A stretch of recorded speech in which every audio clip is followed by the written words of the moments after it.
Welcome back to the AoT Chronicles and Attack on Titan podcast. I'm one of your hosts, Ronny. And I'm Chaz Mania. And tonight we are here to cover AoT Season 4, Episode 26, Episode 85, Traitor. How the heck you doing? I'm doing great, Ronny. How you doing today? I'm alright. What'd you think of the episode? Solid. Very solid. I enjoyed it. I actually enjoyed it the second time through more than I did the first. Alright, here's, I'm a true podcaster. This was definitely one of my least favorite episodes of the season. Okay. The second half of it had some good stuff for sure. I don't want to get ahead of myself. We'll talk to those moments when we get to it. But tonight was the first time, in the beginning of the episode especially, I felt a little sense of like, okay, you guys might be stretching this out a little bit so you can do a movie to wrap it all up. I could see that. I kind of felt like that on the last couple. Yeah. I mean, those were necessary. It's definitely necessary, but I could see the first half of this where you would think that. The second half, I thought was... It was last episode, I thought some people would say that, but like you said, I thought it was completely necessary for this group to be fighting going forward. I was like, we needed these talks, and I was kind of ready to be like, all right, we're all good. And then we start this episode with a little bit more of it in kind of a different way, and but there's a few things. Do you have a recap? I do. I have a Chad's recap of the day. Everyone is just... Some people are addicted to them. Some people come, they listen to the first 5 minutes of the podcast for the recap, and then they get the heck out of Dodge.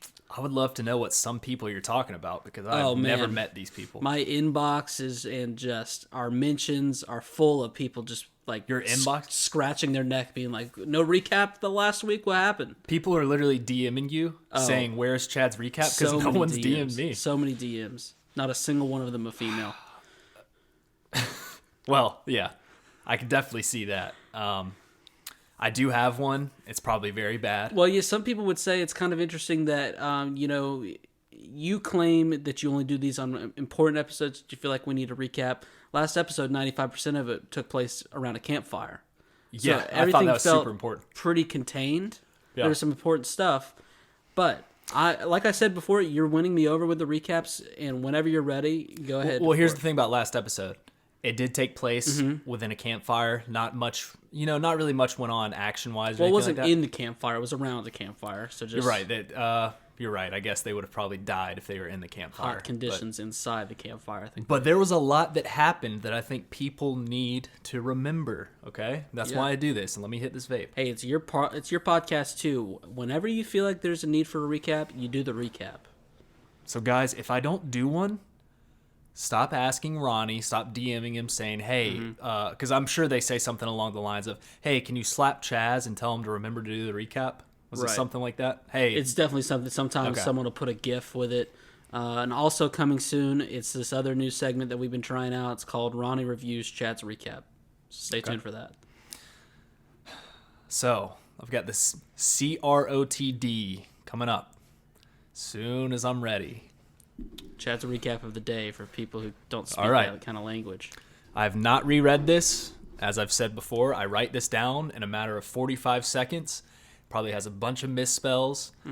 It's probably very bad, but I'm going to read it as fast as possible. It's part of the allure to the Chad's recap, and honestly, you've done pretty well with so many of them so far. I'm waiting for that big speed bump. It's coming eventually. I have a feeling it's coming this episode. Okay. And my heart's pumping, but... Let's see how he does. I'm here for it. I drank some caffeine before we did this, so I'm ready. Okay, I'm not stalling at all. Nope. I'm not trying to read it subconsciously while I'm talking to you. You would never. I'm ready. Some people already say, why do you guys do an hour and a half podcast on a 20-minute show? This adds that time. Why do we do it? I don't know. Let's see what you got. Jean daydreams about fornication and gentrification with Mikasa. Good luck, bro. That Dr. Gigi's lady. Everything will end well with them. Hanji says genocide is bad. Hanji says she's teamed up with a Titan with the fat cheeks and big bald Magath. We enter the forest with the Stew crew. Name credit via Ronnie. Magath is mad because his granny was a victim of the Great Titan War. Bunch of tree branches. Annie threatens Mikasa for not threatening to kill Dr. Gigi, who in return threatens Annie for threatening for her not over threatening to kill Dr. George Stephanopoulos. More facts come out to prove once again Yelena's one crazy mammoth of a woman. I wonder if she ever got that Zeke meat. Reiner tells Jean he lost his appetite when he saw Marco get eaten in half. More bunches of tree branches. Jean gives a good old-fashioned slugging to sad lad Reiner and sick liver kick to him and his cuzzo. Stu Krug rides off to find that the Jaegers choo-chooed ahead to the port. King Flock, or Quintuplet F, as some people call him, has Lady ask me about chorizos hostage. End of recap. All right. Now, here's the thing about the Ronny segment. Ronny reviews Chad's recap of the week or day. You get through it so quick that I try and hold on to every word, but it goes by me so quickly. It's hard. It's tough. I had a lot of big words in this one. It was tough. You did. And you stumbled a little bit on the choo-choo line, which was unfortunate because it was a good line. I like that. It was like you kind of didn't know what you were going for because you didn't reread it. Uh-huh. But the note was they choo-chooed ahead, right? They choo-chooed ahead, yes. Yeah. And I to think, the port. And correct me if I'm wrong, but when you were reading it, you kind of almost thought that they were chewing. I did because I spelled it C-H-E-W. Mm-hmm. Yep. You paused. Yep. Yep. I knew that's what happened. And then I also loved the mention of the tree branches because they were plentiful last episode. See, it all made sense because we have the stew crew and then the choo-choo, so you could use it as a punny. Thank you for giving me the name credit. You ran out of breath in the middle of it. I did. I won't take a whole lot of points off that as a man with asthma. You just run out of breath sometimes. I think I said gentrification earlier, and I meant genetification with Mikasa. Right. That was another mishap. You called yourself on that one. I didn't notice it. I'm giving it a 90. Was this higher than last week's? Well, last week you didn't do one, so yes. Okay. And then the one previous to that, I want to say, how many have you done? 3 or 4? 3, right? I don't know. 3 or 4. I remember a B, and then one got a 92. I do, but we'll have to get our archivist on it. There's a lot of people paying attention to this stuff, but I believe that was like your second highest score. Well, I appreciate that. Thank you for giving me an A. Probably because you shouted me out, and I really appreciated that. What do you say we get into this episode? Yeah, what are your initial thoughts on, I know we talked about if it was good or not, but I want to hear. Thank God, because if you asked me my general thoughts on the episode, I was going to worry about your level of brain damage. No. My initial my initial thoughts on this were someone in this episode that I'm a fan of got cheap shotted, and I do not want to hear any slander about it. We're going to get to it. I just wanted to say that before we begin this, because I know there's going to be people out there that are slandering. What were you asking me about? You said, what are your thoughts? And then your initial on some of the events that happened. Because I wanted to say mine right here, and that is, do not slander someone that gets cheap shotted by someone that's possibly weaker than them. We don't know. Yeah. But no, I hated when they cheap shot Flock. I've been with that guy since day one. Love that guy. Can't get enough of him. So we opened up with Theo getting the lay of the land through, what are these called again? It's not a pair of binoculars. It's just one. Is it a monocular? It is a monocular, yes. So he's looking through a monocular. No, it's I thought it was not a stethoscope. What is it called? Telescope? Telescope, yeah. But does a telescope not have to have legs to like keep them grounded? You might be right. I always that's thought of a tripod. Yeah, but I thought like a telescope. It's like a I'm trying to think of for all the scientists, for all the scientists that are listening to this pod, please let us know on this. Yeah. It's true. A telescope, I just don't think that's because that, I guess a lot of telescopes too. They've got that scientist stuff going on where you actually look down into it and through mirrors to zoom in on it. Do you know what I'm talking about? Be with me. You ever seen when someone looks down on a telescope? They're not like this, and this is terrible podcasting, but they're more like this, but then they're looking that way. You know what I mean? And I got so close to the mic there. Oh my God, my voice is going to be so loud. All right, so I'm going to call this a monocular, which is definitely the right term. Glad we got that out of the way. The Jaegerist, let's move on to the second minute of the episode. Actually, the bad thing, we're still in the first minute of the episode. The Jaegerists have this place surrounded. Hanji is shocked Flock took action so quickly. Which, I mean, this guy has got some kahunas on him. Okay. I am too. The fact that this guy wasn't in the cart titan's mouth along with the other 3 people that was able to scoop up and Jean pushed him out of the way is just such lunacy that I'm still mad about. Theo says it's over if they destroy the flying boat, so why haven't they? But Hanji points out how long it would take to rebuild such tech as a flying boat. Like, come on. You think we just... Yeah. They've only got a couple of them, and maybe this is the only one. And I feel like Flock is so arrogant that he's like, oh, if they're coming after it, he's like, I'm not going to wait to blow it up now. I'm going to wait till the last second. A flying boat see it happen. Is not like an episode of the podcast Chronicles, which takes little to no thought. Anyone could churn one out at any time. You can't just go rebuild a flying boat from memory. You need blueprints. You need mechanics. If you think about it, though, if Flock was smarter, okay, we know he's not the smartest of guys. He's just, he's King Flock. He would blow it up instantly because there's no way that they would be able to... No one could stop Aaron if this flying boat's gone. Right. Absolutely no one. There's not any... What's it called left? There's not any airships from Marley that are left on this island where they could possibly take that. Literally, this is the only thing that will let them get away. Well, yes, but no. Yes, but no? Okay, give me an example of how they would fly up to Aaron then. Dr. Gigi. Well, they could still get across the sea. We know that there's zeppelins and stuff. It would just put the plan back much time. Okay, much time. Much time the plan would be also backed, but... If the Colossals are really in the water, wouldn't they be very close to stomping out those airships? It's a big world, if they go in this direction, my true. Team's going to go in that direction. Okay. It's like you get to where they branch off, and you can either go into the flattened out, desert place, or you can go to this stuff where it doesn't look like footprints have gone yet. That's true. It's going to take... That is right. How many... It would take probably weeks. I feel like we've seen like a map of the island. The island is very small compared to everything else. Yeah. So the fact that island was still very big in comparison to all the colossal titans walking, they got a lot to stop. It's gonna take this is not a 2-day excursion. What are you 14 days to stomp the world? I'm thinking a month. Yeah, I could see it. They don't need, I don't know I know they don't need to eat, but...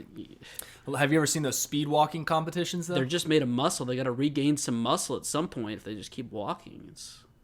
Have you ever seen the speed walking competitions?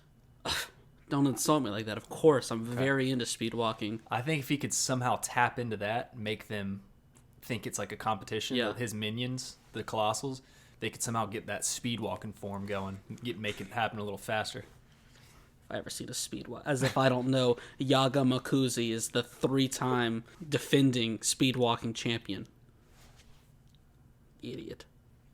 So, she also says, also why they wouldn't want to blow up this flying ship, they're perfect to make sure that the mainland is actually empty. We don't have any people hiding out. That's true. That is true because, like you said, there's many airships elsewhere. If people were smart, they knew the rumbling was coming, they would literally hop on an airship and fly to Paradis, the only place that's not going to be stopped. Yeah. But, she does know that Flock is a pretty smart guy, so the moment that he realizes that they're all here, he will not hesitate to blow it up. And she says it's even going to be hard to stop him when we even have some of the 9. And that was the first time I really realized, I was like, damn, we actually have a lot of Titans with this little group. Like, you got Armin, Annie, Reiner, Peak, 4. You're almost halfway there. And Aaron's got like 7 of them by himself, so like there's not that many people out there. What are they missing? So they've got 4. Aaron has 19 of them. The only other one would be... Oh, they got 5. Falco's the fucking jaw type. Oh, yeah. I forgot about that guy. Yeah, so the math completely adds up, right? They have 5, and Dr. Gigi has 3. He has 17. He has 7. No, he has 4. He has 4. Right. Well, yeah, because he's got Zeke under his... armpit. Yeah. Wow. All right, so we're winning the fight. 5 versus 4. 5 versus 4. Let's go. Theo starts to make a point, but is totally aghast as he looks up to the sky. I guess this is supposed to be steam. I don't know how well they portrayed that. Chaz, you caught it right at the end when you were like, oh, I guess that's steam. I kind of was just like, oh no, he's right. We are dealing with partly cloudy conditions. This is going to be a bitch and a half to get this done. You thought it was going to start raining, didn't you? Yeah. I was like, if it starts raining right now and we're trying to complete this mission, we're going to have one hell of a time. I thought the same thing at first, and then I used my 5D brain skills and realized, oh, that's steam. I mean, we saw how well packed those wagons are, but we knew they forgot something. What that was, raincoats. Yep. So I was definitely nervous. Thank God it was just steam. And then we go into the OP. So we come out. Annie thinks we got to kill them all at once. Clean sweep. Yeah. No messing around. You know what would do that? Armin just goes nuclear. Yeah, exactly. He kills all of them and blows up the boat. Well, I was like, mission accomplished. That's what I was going to say. They go, all right, Armin, just go nuke the place. Watch out for the boat, though. Try and make sure you nuke it in a way to where it just kind of goes around the boat. Yeah. But no, this is when we kick off the part of the episode where all of our faves are really passionate about saving their good friends, such as Flock, Daz, and some dude named Samuel. The Tasmanian Devil. He's back. Oh, yeah, we got a lot to get into. And he straight up says, why should we care about them? Good question. Yeah. Samuel. I remember him from season 1. He's in one of the first 10 episodes. Yeah. I'm pretty sure he takes a bite out of bread and has like one speaking line. But that's fine. I think he was at the Sasha meet scene. Yep. And I did look up just to make sure that when we did this and we just completely ripped on Samuel all episode, which is what I plan on doing. I don't know how you feel about it. People weren't going to come back and be like, "What, you guys literally podcasters on the whole series and you guys don't even remember how crucial Samuel was in some of the conversations that he had with Connie?" So to make sure that didn't happen, I did do some research, and I've got a great little nugget that you are just going to eat. You got some research. You couldn't even find anything. There was not much to read through. It took about 30 seconds. But Peak says, she does say the Azumabitos dying would be a problem because we need their tech and the mechanics that go along with it. I call them the nerds. Good, cool, yeah. Anya Capone is kind of a jack of all trades. He's very confident in his ability to pilot a flying boat. A flying boat. After the fixed cannons, when I didn't double down back in season 1 and put all my stock into them, they ended up being great, like always. You always got to trust your gut. That's how you get out of bad investments. You start talking about them with people, and other people, like Ronnie, yourself, you're like, oh no, fixed cannons, terrible investment. I said it was a great one. Ended up being terrific. I should have put all my money after fixed cannon fiasco. I should have put it all on flying boats. Here's the thing about fixed cannons is they got bought out by a much larger company. And I foresaw that coming. Right. But you'd sold, so that's a shame. Now, the thing is, I see where you're going. Don't buy stock in the flying boat. You'd probably sail the thing. Well, that's the good thing about a flying boat. You could sail it or fly it. You wouldn't know how to fly it. You'd try and sail it. But then he talks, so he's like, oh yeah, I could fly a flying boat. And then he talks about training and stuff and how he needs the mechanics and they were going to have a little session on maintenance. So I don't know if he can fly this thing or not. Yeah. It was very confusing. Just give him a 5-minute crash course on flying a boat. He's like, yeah, I could fly that thing, but we got to keep the mechanics alive because I was supposed to go through a lengthy training regime with them. And if I don't get that, I don't know if I can fly that thing. So Annie's on board. She says, okay, don't kill the Azuma and Ketos, but also not the Jaegerists who are holding them hostage. Huh? How do we do that? Yeah. And Jean says, yeah, if that's possible. We've known them since we were cadets. We've got some good memories. He's like, I got 2 yearbooks just chock full with signatures from those guys down there. Yeah, and the Tasmanian Devil, they had a great snowstorm with him. Think about that. They sat around a campfire during the snowy season with Daz. A lot of memories can happen and stuff like that. I know no one remembers him, so pull up a picture of Samuel and tell me that's not the type of guy to write hags in your yearbook. Have a great summer. Everyone remembers Daz, though. Yeah, Daz is the kind of guy. Can you believe Daz is back? We got Daz again. Oh. Daz is so unsure of himself, he starts to write his name and then he spelled it wrong, so he marks it, crosses it out, and then tries again. God, that fucking guy. Yeah, people that rhyme with Daz suck too. So Andy, she's getting a little frustrated by these paradisey people, and she says, gets a little sassy. Says, "Let's hear it, Armin. Got any grand plans like when you cornered me?" And for those who don't remember, that plan did not go particularly well. I feel like if Armin cornered her now, he would want to do a little something else. Alrighty. Just like when he tried to corner her in that basement while she was crystalled up. He had her cornered in an ice cube, but we're not talking about that. Peak says, we either wipe them out or lose the boat. And Connie, oh my God, he's a whole lot to handle for me this episode. Oh, I loved Connie this episode. My view on Connie. One of my favorites this episode. He gets very passionate, saying we were supposed to save people, and we're going to start with killing people. It's not a bad point. It's just a point that I didn't want to eat at this point in time. You not wanting to eat at a point in time is that's how I know you don't like Connie. I know. And he said, okay, you guys, you're right. You shouldn't have to do that. Unlike us, you probably wouldn't have destroyed that wall that day. It's like, callback. What? Come on, what are we doing here? We got to move forward. You know who would, though? The guy that Reiner's thinking of right here. Yeah. And this was something, too. Reiner has been pretty quiet until Annie says that, and he thinks back to his chat with Aaron back in Liberia, when Aaron said, "I'm the same as you." And he goes, "Is that what he meant?" And did you understand what's going on? What is happening? I think that's what he was saying. He was like, Aaron's like, "I'm the same as you. I would keep moving forward." That's what Reiner did. He kept moving forward. He destroyed a wall, killed innocent people. Guess what Aaron's doing? He's moving forward, destroying walls and killing innocent people. They're the same.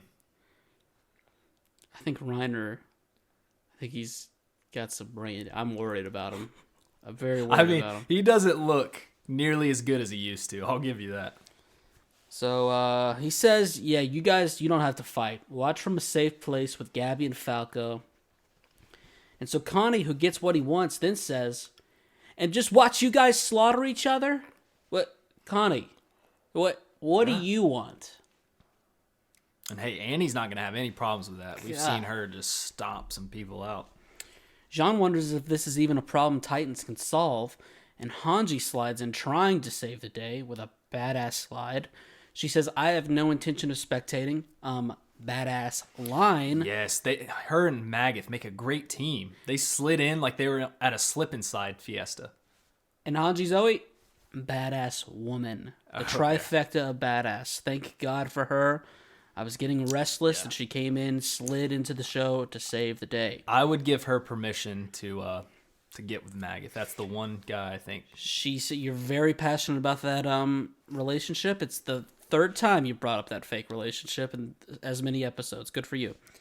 She says the Jaegerists have killed 4 already. We think that she's talking about ass and machitos? Yeah, I would think that she's talking about the anal and... That one did not land. A good try. Hey, I appreciate it, trying for it. I felt dirty saying anal, and then I was going to say, chorizos again. Pretty gross. I said that in the recap. I said, ask me about chorizos. Not very mature. Remember the guy that yelled at us on YouTube? Be more mature. Yeah, I'm sorry. Take the job more seriously. I do need to take this more seriously. And maybe he'll cough up the $5. All right? For the Patreon. I need that 5.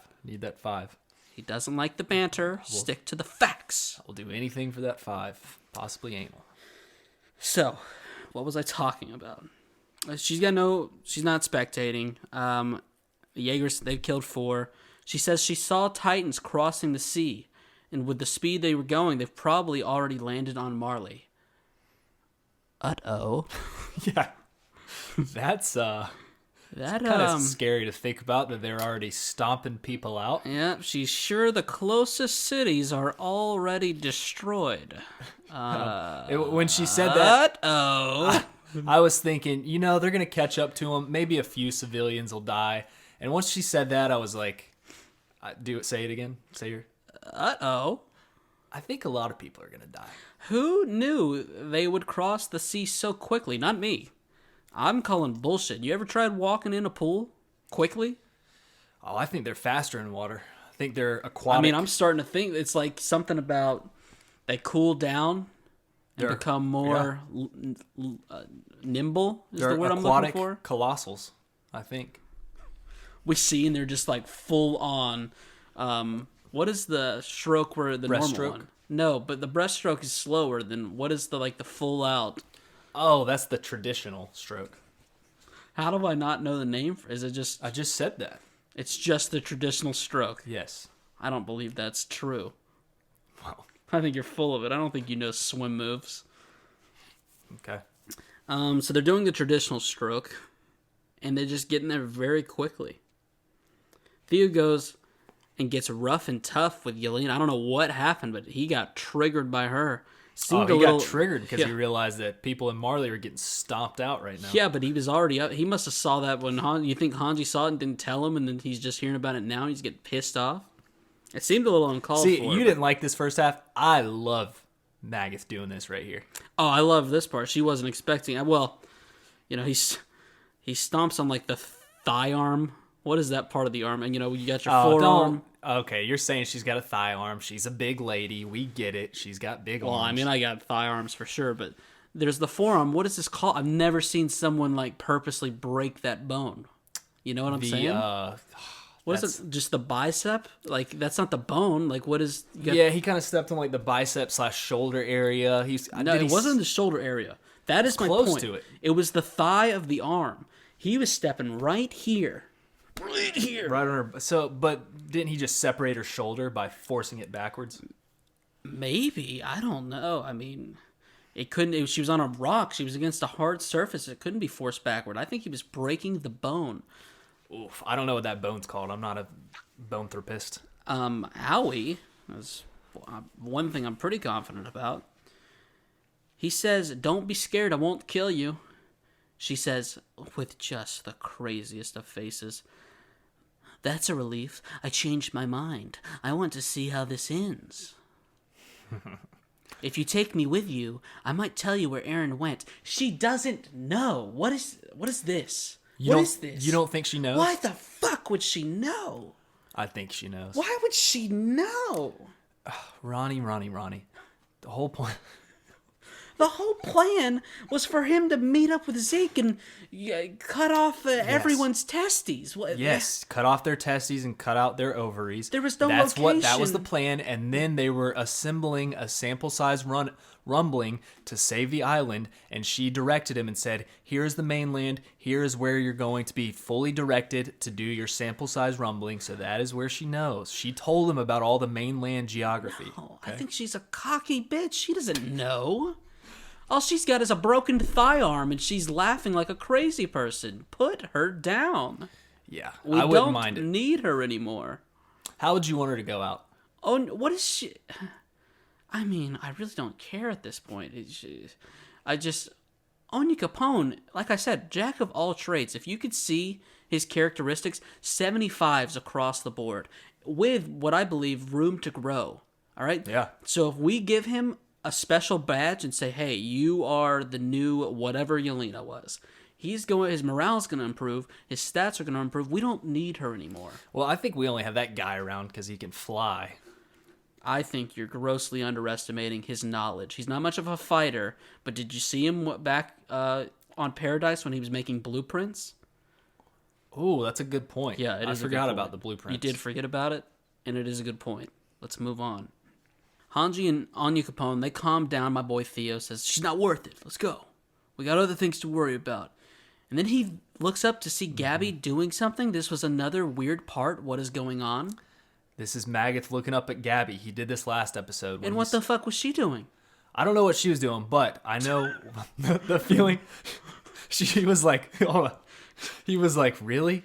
This kid is acting like they're on a playground while we're doing all this right here." That's exactly what this is. This is exactly when my mom would take Travis and I into the department stores, and we would hide in the middle of the hangers at the clothing racks. And then, like, a worker would walk by and we'd hide thinking we were all sneaky. They knew we were in there. Yeah. And they were, like, just pissed off that we were doing that because we were knocking stuff off hangers. Here he does. He saw her. He saw her playing like she was climbing the monkey bars. And he's thinking, the guilt comes back to him like it did last episode. He's like, by God. He said, this is how he said it, too. This is in his head. By God, I did that to them children. I brainwashed them. He's like, wow, I created a monster like Gabby, and now she's an innocent little girl. You know what? I'm going to apologize to the crew, the whole stew crew. I love the Southern draw. Whatever this was, it makes him apologize to the Paradise part of the stew crew. Says he was a fool to bring up justice, and he was desperately trying to justify his actions. He says none of you are to blame. This was a big man move, a big respectful move. It is. Good for him. He says it's wrong to make you bear the sins of the past due to your race. And he then turns to the Marleyan warriors, that part of the stew crew, and says you shouldn't have had to endure the world's hatred your whole lives. However, it's our duty to remember this blood-stained history to educate those in the future. We've had a lot of good dad moments in this show. We have. It was in this moment I decided if Thea lived in our time, in our world, what he would be. I want to hear what you think he'd be. A fighter pilot? Nope. Not with a speech like that, not with a talk like that. And kindergarten teacher? Close. You ready? Yep. And you're going to love how much I nail this. A history teacher that's also an assistant football coach. Oh, yes. Yes. And he's my God. Definitely the defensive coordinator. He loves drinking coffee out of He's the offensive coordinator. I changed my mind. Oh, wow, you're there. giving him a coordinator. I was thinking more like a linebacker coach. That's a good one, too. He'd either be a linebacker coach or the offensive coordinator. We know he's good with weapons. He's one of the best artillerymen. Yeah. So maybe, he's a previous quarterback but he wasn't good enough to be quarterback, but he knows like the details behind the game. He's also he's a little bit down right now because this team hasn't been doing very good. The old head coach got fired. They're bringing in this new hotshot guy. The boosters provided a little bit of money. They're bringing this guy in from another good program, and he's worried because he doesn't know if the new coach is going to bring in his own team or if he's going to interview him and see if he wants him to stick around. Yep. So he's a little stressed out. He's also drinking from a Yeti, and he's taking it out at 2 p.m. He's taking it out on his history students as well. But he also does have a weird passion for history. Like everyone, when they first get to class, they're like, "Oh, it's Coach Magath. We're gonna be fine." Like he's just gonna be worried about football games. But no, then you get in there and he's got some extensive PowerPoints ready to go. And he's slightly biased to the past. Mm-hmm. Like he's almost like he reads the textbooks and he's like, "Well, no, actually, this right here." And he's one of those guys. He's like, "No, this is what I think." Yep. Slightly biased. And on his book, autobiography from Nick Saban for sure. Yes. All right, let's move on. I think we fucking nailed that. Yep. So this hell won't end until we turn from senseless killing. He then gives a genuine bow and tells the Paradises to just this once look the other way until the senseless bloodshed is over.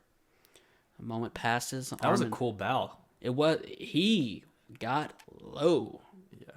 I was thinking, for being such an old man, he has got some stretchy hamstrings. In the Paradises, they just let this hang for, like, let my guy stand up. He's going to cause a crick somewhere. I mean, no bent knees. Does he do yoga? He might. He might after He's one of those tough guys that secretly does yoga, too. But here I said we were done with it. But after, school and then football practice, his wife doesn't get much time. So where they really share and bond is over dinner and then on the weekends for morning yoga. Yeah. We have got this man figured out. Armin finally lets him stand back up normally because he says, "I refuse. I won't stand by with clean hands." Not exactly what Theo wanted to hear, but I think he respects it. Sure, he does respect it. What do you think about Armin saying that? I liked it because out of all the ones who were kind of like freaking out about all these people and how they didn't want to kill him, Armin never really said shit, and I respect that because I mean, and if you think about it too, he really has none of these other people have technically killed innocents or, slashed their friends. Armin has blown up an entire port while killing children. An entire port? He already killed one of Kenny's crew when shot him right in the head. Yeah, when Jean, faltered. Is faltered a word? Yeah. I think yeah. Did I use it right? Yeah. I think so, right? Dude, don't doubt yourself. I'm just a little worried. Sometimes I try and use big words. It doesn't work out. But I'm a walking dictionary. You don't want to just You can ask me anything about words. When you do these podcasts, you don't want to say the same thing over and over again. You want to mix it up a little bit. My diction is not fiction. Inside, Flock is getting horny because of steam. Everyone's got a kink. He says everyone is screwed, including Hizaru. And he tells Kiyomi she needs to not worry about that and start focusing on the island. He then references Hizaru's finest engineers. The finest nerds. Finest engineers as we pan across a table of very sweaty and distraught Asian men dressed to the nines. Oh, yeah. The glass. I think it's the glasses that really got me on and only a couple are wearing glasses, but the others they're very distraught and sweating through these suits. Mm-hmm. And the Jaegerists, here's the thing, the smoothness of Flock's voice sometimes makes him seem like he's a good guy. Oh, he's got that down pat. He's so smooth, right? There was a guy at the end of the table that was kind of buying into what he said. He even put his hands on Lady Hizaru is what I'm going to call her right now. Lady Kiyomi, yeah. Oh my God! Did your mom just fall? I hope not. It's so weird that she's in the top floor of the penthouse. I really hope she's not using the stairs. But yeah, he actually puts his hands on Lady Kiyomi's shoulders and gives her a little whisper. And I wonder if she's, she's a little nervous. Not nervous and isn't, is this guy going to kill me? But she's like, what is this guy going to do? Because I could see Flock being the type. He seems like kind of the bastard that would try to do something to an old lady. Okay? All right, don't know what you're talking about. Be careful. Let's move on. As always, Jaegerists are dragging out bodies, getting blood all over the place. No way it's coming out of that rug. Civilization is going to be narrowed down into one island. Could we please keep it clean? I know.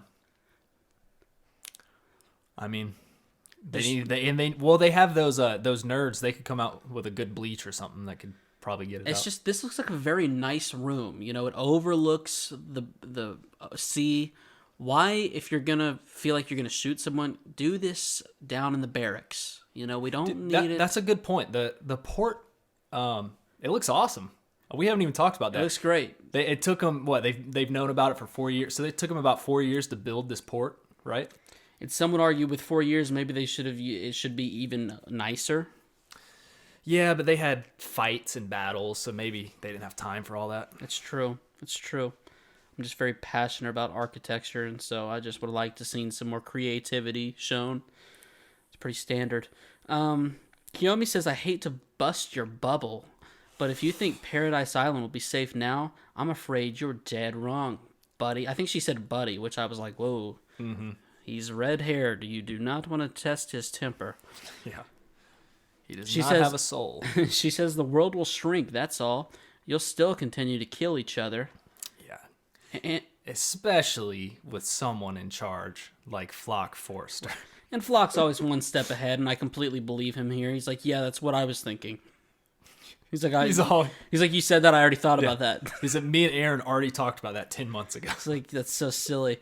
He says, but it's very important to know one's place, as he puts a gun to her head and says, we don't need Hizaru's technology. And that's where I'm going to slide it on over to you. I like to think right here, too, in the back of his mind, he's like, we actually do need their technology, because his grand plan, the reason he hasn't blown up the boat yet, is because he was planning on flying it up to Aaron and trying to get that smooch that he never got back in the past. Exactly. So I think in the back of his mind, he's like, oh, God, I really hope we don't have to blow up this boat.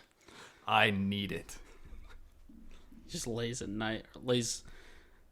awake at night just thinking of that smooch. What do you think if Aaron told Flock to do pretty much anything, he would do it? Yep. If he said, kiss my feet. Yep. I think so, too. I mean, look at what he's done just this half season. What is the request that he would say that Flock's like, no, you've gone too far. So, right as he starts to pull the trigger, we get Armin yelling at Flock from outside. He tells Flock that the cart is with an armored titan and they're swimming away. They went south. And so Flock has zero idea. I noticed too when Armin says this, Flock has zero idea that Annie is back. Like, I mean, he would have no way of knowing, but that's definitely an ace up their sleeve that would be like, oh, fuck, the female titan's here too? I mean, does Flock even know who Annie is? Yeah. How? I mean, he was back in the day. He was a part of the Scouts. What noise did you just make? That was sorry. Oh, it sounded like your throat was under such pressure. Back in the day, he was part of the Scouts, and do you think Flock wouldn't know that a key possession... The cadets, you mean? The cadets, sorry.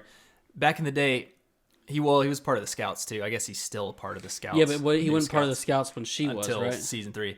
But yeah, but he would know that they were keeping her underground. It's not like at the end of it, it wasn't a secret anymore by season 3 or whatever. Yeah, they were probably telling like people like Flock all the stuff going on inside the. You forget that him and Aaron had a talk 10 months ago. They were probably keeping Flock up to date on all the happenings and going ons. Armin then tells him that we need the flying boat to catch up with them or they'll get away. And so he puts the pressure on Flock and says, why didn't you chase them? I love how he said that to Flock. He's like, why didn't you just chase them? Right. What are you doing? Also, I wanted to touch on Armin's acting job because I think, I'd like to survey that. He needs to be careful. It was very shouty, which they were far away, but you don't want to be typecast as a yeller. Yeah, I agree. Then he tells him that they killed Jean and Anya Capone. He also says, send the mechanics out here pronto, which was a mistake. They should have known something was up as soon as he said pronto. I know. You can't use the word pronto if you're being undercover. People say ASAP, Armin. When you say pronto, I go, all right, and this guy's trying to two-time me. Yep. Like if I... Think about this. Remember when your girlfriend cheated on you? You talk about it on the podcast a lot because you're still not completely over it, even though it happened 4 years ago? Yeah. How many times were you like, hey, when are you going to be over? And she'd be like, I'll be there pronto. More than I'm willing to say. It was always over text, too. That's when you knew it wasn't happening.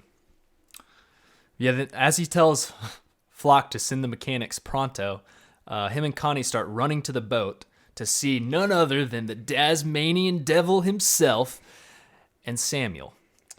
So I looked up Samuel. The only thing worth mentioning that I found was that he was, quote, a member of the 104th Cadet Corps, and Keith Sadie's made fun of him for having a stupid name. I think I remember that. You remember that? Yeah. This guy sucks. Yeah. If Keith Sadie says you have a stupid name, you got a stupid name. Okay? Keith Sadie sniffed him out from the very beginning. Yeah. Also, Daz, he looks like he is part Titan. He does. I'm not even kidding. His father found a way to impregnate a Titan, and then Daz came to be. He literally looks like how you would think he would look after not seeing him for 4 years. Yeah, that's a good way to describe him as well.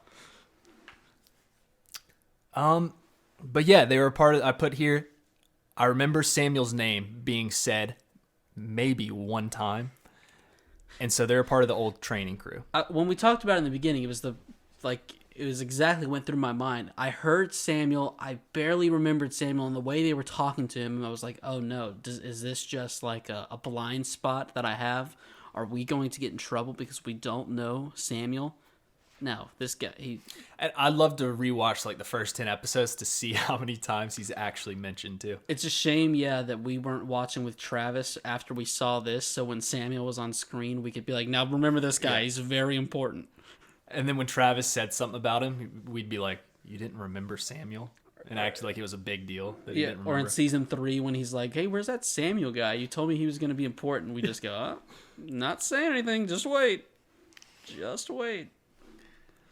So Armin and Connie, they see explosives strapped up to the boat, and they tell Daz to take them off. And I put here, too, that it makes sense that Daz would be a part of the Flock Cock Squawk. Honestly, once again, we got to get our archivist on it. We've said something like you at one point said Daz is somewhere around here.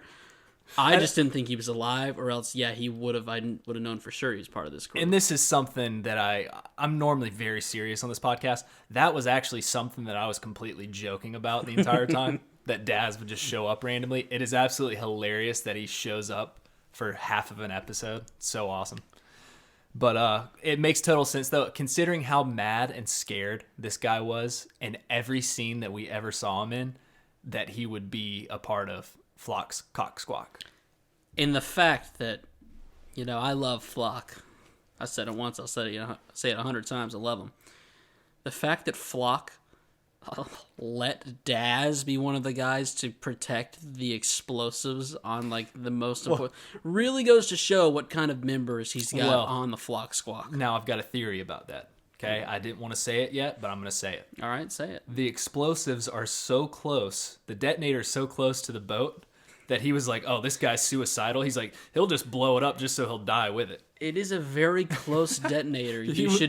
They got a lot of explosives on that boat and not that long of a wire. Give it a little more room. I really think if he did blow it up right here, he would die along with it. So Samuel says, wait, we heard that y'all teamed up. We teamed up with people from Marley and wanted to get the boat to stop the rumbling. As everyone's face while he's saying that, including him and Daz, but Armin and Connie, all of their faces look like they've all shit themselves. Yeah, they don't look sketchy at all as they go, no, we're not with them. And then they go, whew, thank goodness. Crisis averted. Yeah. I'm pretty sure one of them mumbled that. You just couldn't hear it that well. As Daz is untangling the bungee. Crisis averted. What an upset, by the way, that Daz actually knew how to disarm the explosives. I know. Armin then tries convincing them that they want to save the island, but like I said earlier, their expressions, Armin's not doing a good acting job here at all. He normally is a very good actor under pressure. He's not doing well right now. Well, he put on such a good show in front of Flock, and then he gets in front of Daz and Samuel, and he starts falling apart. I think he saw Daz's face and was just so, oh my God. He did a better acting job in season 1 with Annie, and she's like a pretty girl, but you get in front of Daz and your good buddy Samuel, and it's just too much stress. But like we said, Armin is thinking to himself while having the worst facial expression. He's like, wow, everything's going according to plan. There will be no blood spilled whatsoever. And that's when we get to the calling card. Flying boat. Hizaru tech must be used to service the flying boat, which uses ice burst stone as fuel. And since it was designed to observe the rumbling, the craft is capable of long-distance intercontinental flight. Hey, Chad. With gas prices like these, I'm thinking about switching over to ice burst stone myself. Oh, I see what you did there. Well, hey, if you could just dig it out of your own soil, your own homeland, it wouldn't be as much. That's what they're doing. Don't get it shipped in. We come back to Flock, who is just churning those brain gears. This guy, he's got a lot of thoughts going on in his head. He's wondering why they didn't use a locomotive to catch up, because it would be much faster than horses. He's like, why would they take the long, slow route? And he's like, and also, they're sneaking around. Is Flock, and I usually don't dare to say something like this, is he doing a little bit of beep boop boop boop boop boop beep bop boop boop? I think he is. I think he's doing a little bit better beep boop bop beep boop than Armin is right now. Whoa. He then says again that trouble should be nipped in the butt as he shoots 4 shots and the camera goes away. We've seen this before. But we think that he shot the nerd group, okay? Right now we're thinking, oh, the nerd group is done for. But it cuts back, and we see that bitch of a lady. Whoa. Cankles and wrinkles. No, dude. Cheap shots. Screw you. Lady Cankles and wrinkles. Cheap shots. This is the boss battle I've been waiting for. Flock versus Kiyomi. She cheap shots the commander of the Flock Cock Squawk. Absolutely cheap shots him. I hate when people do this. And has him pinned to the ground. What was the gunfire? She went, and as she took him, he fired the gun. So it just fired in the room. Didn't shoot anybody. Yeah, he was trying. Because he got cheap shot. He got cheap shotted, Ronnie. Yeah. Because guns... This could happen to anybody. Anybody knows gun safety. When you're in a room filled with both friend and foe, if someone starts to grab you from behind, just shoot it. Maybe something good will happen. Maybe. Just let off a few shots. Maybe something will work out. God, man. But this could happen to literally anyone, okay? Don't slander a guy that gets tackled by an old lady and is pinned to the ground and can't move. This could happen to literally anyone. So reinforcements run in, and as they run in, he tells them to shoot Lady Kiyomi, and Mikasa comes flying through the window and just straight up kicks him in the face. So badass. It was a very... I mean, my favorite part was the gun smack to the face. Yes. And I liked how, too, she didn't even use blades. She's like, I don't need them. I've got a foot. Ever seen a foot? Think about like all the cool, like, sort of action things in this show, stuff like that. Is there one that you would want to do more off the top of your head than... Stomp somebody against a tree? Nope. Swinging through a window and in the same move, like, knocking 4 people out. Oh, yeah. That's got to be up there. Top 3 at least. Okay. I'd say my other one's stomping somebody against a tree. You're not a Titan. You're not a Titan. Oh, I'm not a Titan? Okay. This is Chaz chart, okay? Chaz chart. If I was Chaz chart, I would probably be in the exact location of where Daz is right now. Okay, all right. That's fair. I'm wherever Flagel is. Which is to say, pretty sure dead. He died, right? Didn't he die? He's running that food company right now. Eating some bread. So Flock then is still pinned down, can't move against Kiyomi. Shoots his ODM gear and flies out the window. There is no way that he's getting this lady off him. He has got to use that ODM gear. I mean, he's a trained soldier that cannot get an old lady off him. Okay? It could happen to anyone. And this is partially, where you don't want to overthink the ODM gear. He breaks... What does he shoot? I thought he just shot like the wall and then just boom, zoomed up and then flew out the window. Okay. Am I wrong on that? He broke through a window as well? No, he flew through the window. That's how he got out. I mean, I knew he flew through a window. I guess he just pulled himself against the wall. But then there's also like a jetpack sort of thing too with the... He just swung way up in the air. He got way up there once he got out that window. Yeah, it's like he used all of his fuel just to get up there. And at this point, you were doing the notes and you might have paused or something, so I had a moment to like really analyze the physics behind how he got way up there. And I was like, I don't know how he did that. It really made it seem like he pulled that Bert move when Bert like used all of his fuel to go up in the air and then bombed. Yep. You know what I mean? Yep. So, spoiler, Flock's going to run out of fuel next episode, and that's how he's going to die. Okay. But as he flies out the window, though, he yells at everyone to kill Mikasa, Armin, and Connie. They have betrayed Eldia. If you go back, I didn't type them in my notes because it's pretty lengthy to type. The number of times in this episode someone says... Everyone's name instead of like anything like those guys, them, you all. Each time they're like... Mikasa, Jean, Connie, Fla. Yeah. They just keep saying the names. I'm like, oh, wow, they were really specifying. You know what's funny here? He only said their 3 names, so I like to think Jean and Hanji come up, and they're like, oh, they're not traitors. He only said the other 3. And they just let him shoot him. We're in the clear. Yeah.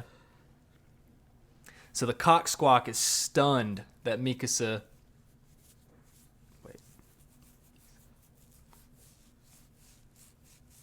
So yeah, the cock squawk is absolutely stunned that Mikasa's in there, and she starts to lead, Lady Kiyomi and the rest of the nerd group downstairs to the basement. And while she's doing that, thunder spears come flying through the window, blow up the room. Luckily, they got out in time. And then she thinks to herself, well, I guess we have no choice but to kill them all now. Right. So once they're going downstairs, though, there's more Jaegerists downstairs, and as they're about to shoot Lady Kiyomi... Hanji and Magath. I told you they're a good team. Good team. Boom. Dome shots to all 3 of them. Yep. Phase Magath. Kiyomi, she calls Mikasa Lady Mikasa. Did you catch that? Love that. I know. And they got headshots by Hanji and Theo. Yeah, they got dome. There's a lot of doming going on this episode. I mean, well, I guess there's a couple body shots, but 95% of the bullets that are fired in this episode go straight to the dome. Sure do. We then go back to Tasmanian Devil hooking the detonator back up when Armin starts to move closer to him as Samuel gives him 3 shots, 1 to the mouth and 2 to the body, as he just falls straight forward. I mean, bullet through the cheek. It went through his mouth and cheek. Second time this episode. Owie. That is tough, man. I mean, I guess if I want to get shot somewhere, it would probably be the cheek. Yeah, I mean, because if you think about it, like, that probably would hurt, like, least fatal. You want to get shot in the shoulder or the cheek? I mean, what do you think would hurt? Well, you're talking about least fatal. I'm talking about, like, immediate pain. Would a cheek would it be worse than, like a leg? I don't think so. Because if you think about the cheek, it seems pretty, like, I mean, yeah, cheeky? It hurts if you ever, like, accidentally bite your cheek. I think the worst pain. Tongue. I think the worst pain would be getting hit like straight to the femur. If you get hit straight in the bone by a bullet, oh my god, I bet that would hurt so fucking bad.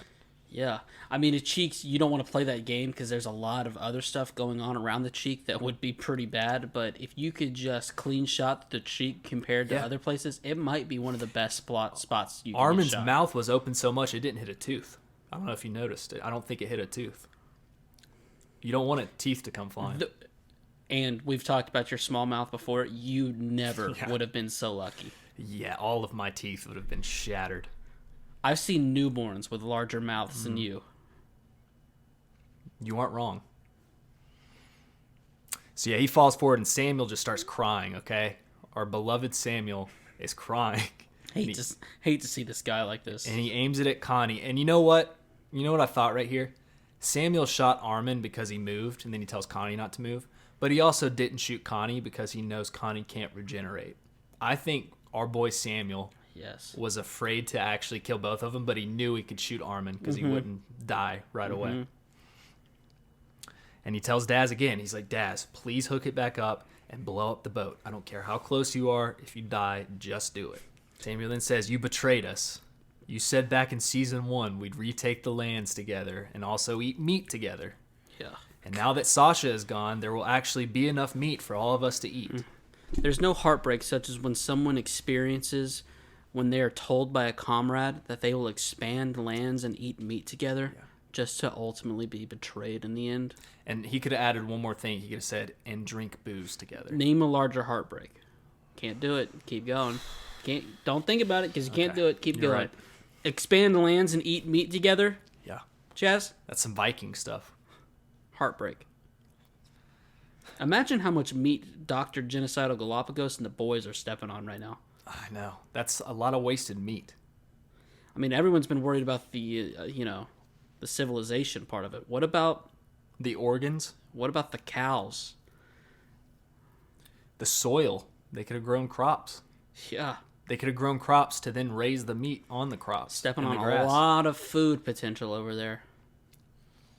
Think about the fish. We haven't even thought about the fish. There's a lot of fish that can't dodge all the colossals in the water. There sure isn't. And then Connie, I put right here, Connie probably thinks of Sasha when he says that, and that makes him even more sad, okay? Anytime meat's mentioned, there's no way that Sasha doesn't flow through the back of your mind. Meat or potatoes, okay? She's the meat and potatoes of the show. Yeah. Every single time. I've watched this show like 3 years ago. Now anytime someone's like, oh, I'll also have a baked potato, I go, Sasha. Samuel then asks why it had to come to this. And it is sad, man. I know we don't know Samuel. But if you... What are you talking? We know this guy. But if you grew up training with people and it had to come to you killing them when you've always been on the same side, that sucks, dude. It sucks, man. Just like when I grew up playing video games with a bunch of my buddies, we were always on the same team. Yeah. But then as you grow older, you grow from separate games. You maybe like get in the same game. Groups largen. There's only 4 spots on a squad. Yeah, groups are always largening. That's the thing about groups. They are forever largening. There's only 4 spots on a squad. Sometimes you run into the group that used to fight, and now you got to kill them. You got to win that battle royale. Sure do. We see more Thunder Spear explosions as Magath and company are now trapped in the basement. Okay, this is not a good spot to be when the Flockcock Squawk has multiple explosives. But they got a plan. They're getting ready to blow up the basement when Sad Lad Reiner and former Ladette Cadet Annie fly in. Whoa! Oh my god, chills. I got chills. They fly in behind Flock and transform. Okay, and the female Titan is back, baby. Female Titan, that was a big win. I was worried for Reiner there for a second. He bit himself, but did not instantly transform. Was getting ready to DM him our promo code for Tiagra for when you just can't seem to get your little Titan up. Yep. How much is the discount? Will you read the Annie line again? I sure will. I really liked it. I'll read the whole sentence again. The Cock Squawk is getting ready to blow up the basement. Well, I don't want you to say that part because Okay, when Sad Lad Reiner and former Ladette Cadet Annie fly in and transform behind the flockery. Connie then uses that distraction to tackle Samuel. And then we get a look at Gabby, Falco, Anya Capone, Yelena, and an awake Levi, who looks extremely sad, even though we can't see but 10% of his face. And I think he looks just annoyed. He's just sad that all the soldiers have to kill each other. Yeah, I don't think he cares about them. I think he does. He's always been the guy to care about his fellow. He doesn't strike me as a person who's real torn up about Daz. I don't think he's torn up about that. I think he's just sad that he's like, damn, my crew, because Mikasa and all them, that is his crew. They got to go kill all these people. He's like, that sucks that I'm making them do this again. And here's the other reason. I don't think he's not or incapable of sadness, but he's the kind of guy who's mad at himself that he's not the one doing it. And just making them do it. Huh? He's sad he's not the one doing it. He's making them because, he's done this before. Think about the Forest of Giant Trees when he needed to cut down all of his fellow scouts. But he did it because he knew it's what he had to do. And right now he knows that he needs to be down there doing this to keep the others more pure. Mm-hmm. And he can't do it. But he probably realized, too. He's sitting next to Yelena, which really makes it even worse. It would be very funny if she's... Because she says that line to him where she's like, I guess the killing will never stop. Right. Hey, chill. Yeah. He should have just killed her instantly. He should have said, stop talking to me. I want to see the scene where Hanji is being a good caretaker and changes Levi's bandages for clean ones, and he's just being all stubborn about it. Oh, yeah. He is. So we go back to the female Titan. She looks dope, as always. Just beautiful. It's been what? Episode 25 of season 1? That's insane. 60 eps. She grabs one of the Cock Squawks and squeezes it until he just bleeds guts out of himself. See, that's right there is a good reason that I don't like the Cock's Squawk. Yeah. To me, it will always be Flock Squawk, but what the people that make up Flock Squawk are Cocks. So they're the Cock Squawks. Yeah, you've kind of one of the Cock Squawks. You've adopted the Cock Squawk, like that's what you were calling them. And I never said anything because, you can have your opinions too. But I always refer to them as the Flock Squawk because the Cocks make up the Flock Squawk. Okay. And yeah, you're right. It does sound bad when I say one of the Cocks gets squeezed until it bleeds because then that just doesn't. Yeah. That doesn't sound good. We kind of teeter-totter on that mature thing again. But some people hit the 30 seconds, that people get mad when you got to kind of dance around the immatureness. Idiot. So then Reiner punches 3 of them down who try to blindside Annie. We've seen a bunch of blindsiding going on here. As she runs up and gives one of her famous kicks to another 3 of them. That's my note. Whew. Back in mid-season form, accurate punting of people and covering her nape with her hand. She punts them into the sea. It's like riding a bike. You get hooked up to that female Titan, you're just... I did want to see one of those signature stomps, though. I was hoping she'd stomp one of them against the building or something, but that's fine. We got the kick. Maybe next episode we'll get a stomp. You don't want to play all the hits in the same episode. Yeah. I think that's what it comes down to. So we go back to Connie, who's struggling with Samuel. He's trying to take the gun away from him. No one ever struggled with Samuel. Even not Connie. Connie's got this fine. And Armin gets up with steam just pouring out of that mouth of his as he tackles Daz, but is just so weak because he's also got 2 bullets in his stomach. And Daz puts the gun up to Armin's forehead. As Armin is giving the look, one of the saddest looks I think Armin's ever given to somebody. He's just staring into Daz's soul. And I put here too, it is a scary look because of his mouth. When somebody gets shot in the cheek, it's not the best looking thing. No. I want to be that for Halloween. I want to be Armin with a bullet hole through his cheek for Halloween. Very specific. I can't begin. Well, here, I'll let you get to the note. I don't know if you got there yet. But yeah, Daz is scared shitless, though. Armin looks like he's ready to die.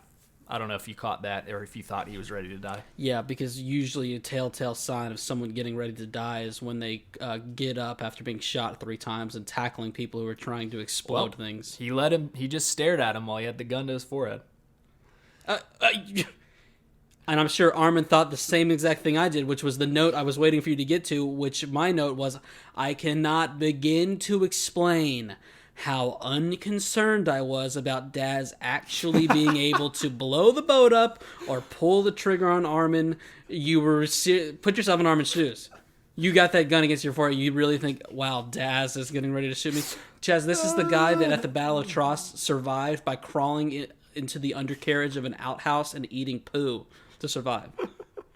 And you thought, wow, this guy, Armin's ready to die. He's just going to let Daz blow his brains out. The Dazmanian devil. Oh my God. Watch. Then detonates the boat and blows Armin's brains out.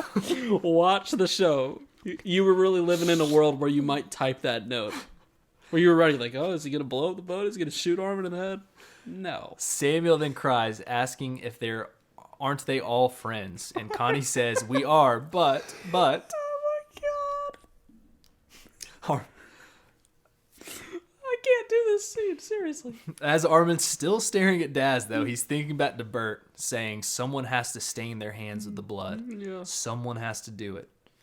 And maybe that was even a memory that Bert decided to give Armin. Okay, right here. What? Okay. What? I thought... Are you saying that... Yeah, Armin's literally got that flowing through his mind of Bert in season 2, I think. And when was he saying that? Was he saying it to people or like... That was when Bert was saying that when everybody was on top of Reiner and Reiner's running away in season 2. See, I thought it was Connie remembering Bert saying that because Connie's the one that eventually kills Daz and then kills Samuel. Oh, well, it was stuck on Armin's face when Bert was saying that. So if they meant for it to be Connie, that was a pretty bad job of them. Because it was literally Armin staring directly into Daz while that scene was playing. All right, I might be going out on a limb, but I'll say that it was Connie just because... You can say it's Connie. I'm going to say it's Armin, and we'll rewatch this afterwards and see which one it was. But it would make more sense for it to be Connie, but also Armin has Bert in his body. And thank you for saying that, because now I feel like I'm in a win-win, because either it was Connie or it should have been Connie. Yeah. Because Armin and Connie both heard him say that. But Connie then yells he starts yelling, okay? He's getting real angry here. I don't know if it's angry or I don't know what it is. And gets the gun from Samuel. He turns to Daz, domes him in the head, starts crying a little bit, and puts the gun straight to Samuel's face and shoots 3 times. Well, I mean, this... And holy fuck was that brutal, okay? And we go to Armin. He still has a hole in his mouth and cheek, steaming with still that scary-ass look in his face. Okay? And he keeps thinking back. It goes back to Bert's words again. And I don't know if he's thinking for Connie, but they made it seem like it was for Armin. And then overtaken by sorrow as a dead corpse with brains scattered beneath him, Connie then goes...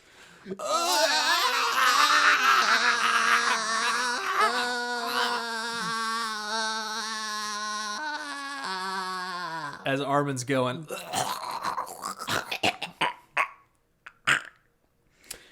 Yeah. End of episode. And I got to backtrack a little bit because I did not like how quickly you got to Connie's change of heart where he was able to get the balls to kill these 2 guys, because I thought it was just a very real tear-jerking scene. Connie struggling to kill him, even though... Daz eats his own shit. Samuel literally just shot Armin 3 times. But Connie was, he hated to do it. In my eyes, the equivalence to this would be like, say, me and you were on a mission to save the world, which I could easily see us, one of these days being on. I could see you being on that mission. I would be riding Dr. Gigi right now. And I run across 2 guys. And I actually met these guys my freshman year of high school. We really hit it off for like 30 minutes. We talked about having sleepovers and what kind of pizza we would eat at said sleepover. You sat at their lunch table for one lunch period? Yeah. But don't get me wrong. We really bonded. And we had good intentions, but we just didn't have classes together. We ran in separate circles. So we never really linked up like I thought we were going to. Okay? But now, time has passed. Perhaps 6-ish years. Haven't talked to him since. We have different ideals, different missions, differences that lead to said momentary high school companions to shooting you 3 times, once in the mouth. I give you my word, buddy. I will not hesitate to kill those people that I thought I was going to have a Thank you. What if I had regeneration powers? Still wouldn't bother me. Okay. Thank you. I would do the same for you. I appreciate that. Matter of fact, I would kill the whole world for you. I would stomp them all. Whoa, got a little creepy there at the end. I would not kill the whole world for you. End of episode. So there we are. I know you made fun of it, but I did think it was semi-emotional there. Yeah, I definitely did not. I thought it was pretty funny that they were... If anything, it would be not because it's Samuel, but the fact that Connie's on top of somebody and blows their head off it doesn't matter who it is. That'd be pretty traumatizing because Connie has never done anything like that. Yeah. Don't get me wrong. I think it can do some more stuff for Connie or whatever, but it's not that I didn't enjoy it, because while some people might have been sitting there being like emotional, being like, oh my God, I can't believe this is happening, I was doing it a different way, where I was sitting there going, oh my, this is so awesome. Yeah. That Isayama really was, he was like, oh, I'm squeezing a little bit of emotion out of Daz and Samuel. I know, it's so awesome. And also, too, just the fact that Daz just gets one shot to the dome and then falls in the sea and we never see him again. Or it happened like this, where he's going, okay, I've written a masterpiece. This is one of the best things entertainment could do.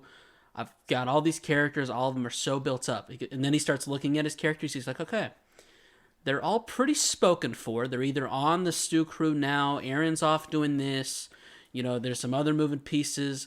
Do I have any old school people that could be on the team that I built up? And then he goes, ugh. I've got Daz and Samuel. Those are the 2 guys I could. Yeah. And he goes, screw it, it'll be funny. Yeah, I guarantee you that's what he's thinking. He's also thinking too. He's like, who would Flock put in charge of the explosives? Daz. He's like, I'm writing this shit in. He's like, Hitch? He's like, no, she wouldn't be on the Flock Squawk. That wouldn't make sense. I guess I got to go with Daz and Samuel. Daz. The fact that we got Daz again, fuck Samuel. The fact that we got Daz again was a treat. You know he was pulling that back up like, oh, they're going to love this. Yeah. Daz is back in action. And even I'm really thinking about this. When you got to come up with a show like this and you got so many, it seems easy to make a bunch of names, but at a certain point you got to start making a game out of it. And I'd like to think that he was like, okay, this Samuel guy, he's a member of the cadets, but I'm not going to write a whole lot for Samuel. Yeah. And he's like, at the time, he's like, oh, my girlfriend's brother, his name's Samuel. I'll give him a little shout out. Get me in good with the fam. Yeah. But now he broke up with her like 4 years ago. And now he's laughing. He's like, oh, Samuel, I remember that prick. He's getting ready to die at the hands of Connie. Yeah, let's give him 3 bullets to the head. And then he's like, Daz, that's not even a real name. I can't believe I made the guy's name Daz. Daz. I know. Anybody that has a name similar to that's awful. Speaking of that, Chaz, you got anything else to say? I do. Tom Brady just came out of retirement. That's just happened now. I figured I would say that out loud. No, he did not. Do you want to spend 45 minutes talking about what bullshit that is? Oh, what a long 2-month retirement. That is awesome. 2 months seems generous, too. Hey, what changed? What is that guy up to now? That guy's... He started having to deal with his family, and he's like, "Fuck this! I'm going back to football." I guess so. I mean, Tom Brady, the path of his career, and for me, it's been so crazy. And he's joining the Falcons. All right. So, I mean, you think you hated him in New England or whatever, but then he got so old and he was still doing it, and then you had to kind of respect it. Then he goes to Tampa Bay, he's wearing, snapbacks backwards, and he's tossing trophies across the water, and you're like, well, this guy fucking rips. He does. You're like, sure, he's very, kisses his kids very seductively. Yeah, sure, and it's not weird, okay? And I hear people who haven't seen it be like, "Oh, it's normal for parents to kiss kids on the lips." I know. Yeah. I gave Lars many a kiss on the lips when I was a young lad, but Tom Brady takes it to a next level. But you didn't strap onto him when you were 12, and didn't strap onto him, and I wonder if he watched this latest episode and he was like, "You know what? Daz just returned. I think I'm gonna make a comeback." So where is he? He's not going back to Tampa Bay, right? Where's he going? What does it say? Is it Schefter? He's returning to Tampa Bay. What is it? What are you seeing? Read it to me. Breaking. Brady is coming back. Cancels retirement. 7-time Super Bowl champ says he's returning to the Buccaneers for 2022. Source? That is NBC Sports. All right. What a fun... We're breaking that news to someone. That's incredible. Daz and Brady return in the same day. And Samuel. It's almost, some would say, poetic. Wow. Incredible. All right. Well, we got to plug the Discord. This week on the Discord, we talked about Chad and I's adult basketball team where we thought we averted a crisis. Spoiler alert, we did not. We did not. Also, we do this hot new segment called Chaz Keeps Up with the Kardashians. Really suggest... You said Discord? Huh? You mean on the Patreon? Did I say Discord? Yeah. I gotta plug the Patreon. Patreon, yes. Discord, you don't pay us. Join that too. Links in the description. Go pay us on Patreon is what I was saying. $5 tier, that's it. Yep, because we tell you keep up with the Kardashians. Just don't drive for a few miles. Save up that $5. Throw it to us, okay? Yeah. I mean, at times like these, everyone's got money to spare. Give us some. Oh, we're in a good spot right now. All right. Follow us on Twitter at Podcast Chronicle. Yeah. I've been Ronnie. Follow us on YouTube. There's an episode next week, right? And then we take a week off? Is that how it goes? I believe so. We've got episode next week off, and then it's the final episode of the season. There's 2 more. Doesn't feel real. It's crazy. And then either the finalist or finaler season of part 3 of the final season will come out after that, or we get a film. I'm looking around. The time clock or the countdown for our relevancy is quickly dwindling. Yes, it is. I've been Ronnie. I've been Chatty. Peace. Peace.